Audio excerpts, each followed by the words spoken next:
राधे राधे, जय श्री राम। मेरे प्रिय मित्रों, एक बार फिर से मेरे यूट्यूब चैनल पे आपका बहुत बहुत स्वागत है। मैं पंडित विवेक मित्र पाठी आप लोग के लिए आज सावन मास का प्रथम दिवस प्रतिपदा तिथि है। सावन कृष्ण पक्ष की प्रतिपदा तिथि आज है। इसके उपलक्ष्य में हम एक बहुत सुंदर सा श्लोक लेकर आए हैं। पहले हम श्लोक पढ़ेंगे, फिर उसका एक एक करके बारीकी से अर्थ बताएंगे। और अगर श्लोक पसंद आए उसे फॉलो करें और दूसरों तक शेयर करें। श्लोक हम पढ़ने जा रहे हैं, तो हम पहले श्लोक पढ़ेंगे, फिर उसका अर्थ पढ़ेंगे, ठीक है। तो श्लोक यह है, इसे ध्यान सुनिएगा। ओम ब्राह्मणस्य गुदं शंखं शालिग्रामं च पुस्तकं सर्वशः न सहते स्त्रियाणां कुशमंडलम।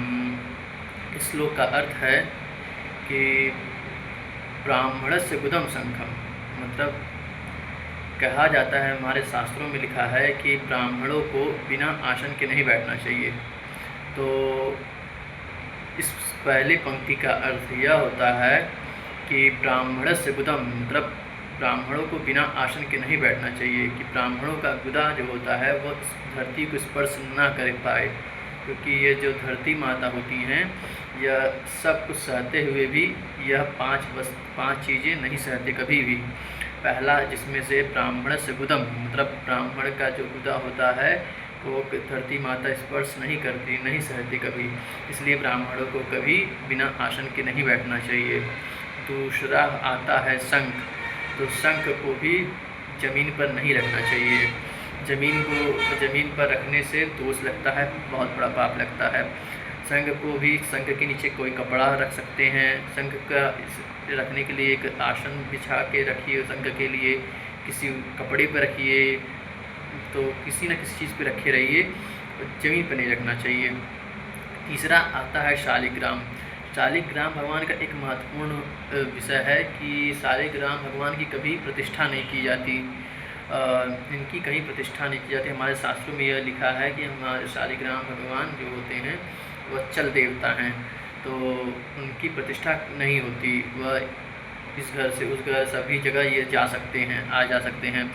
और शालिग्राम भगवान जो हैं उनको भी ज़मीन पर नहीं रखना चाहिए, यह हमारे शास्त्रों में लिखा गया है।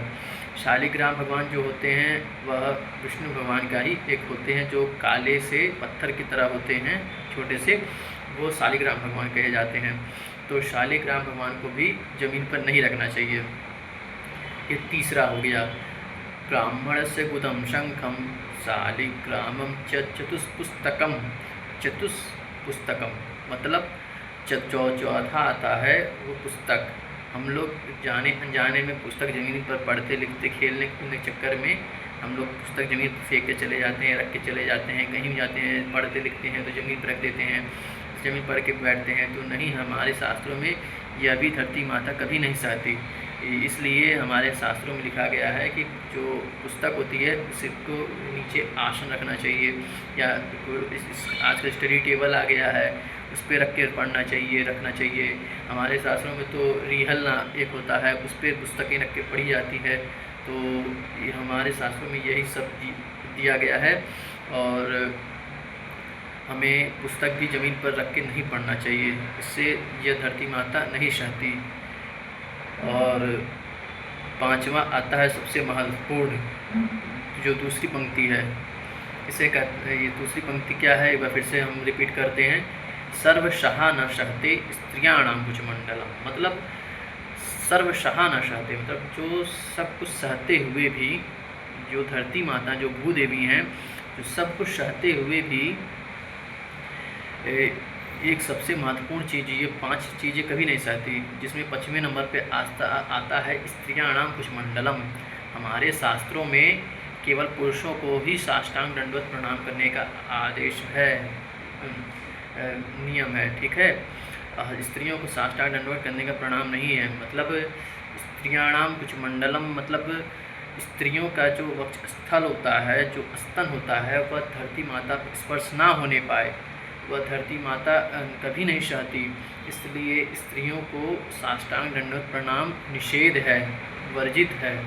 इन्हें स्त्रियों को साष्टांग दंडवत नहीं करना चाहिए। उन लोग के लिए घुटने पर बैठकर माथा सिर पर रख कर यही उनके लिए प्रणाम का होता है।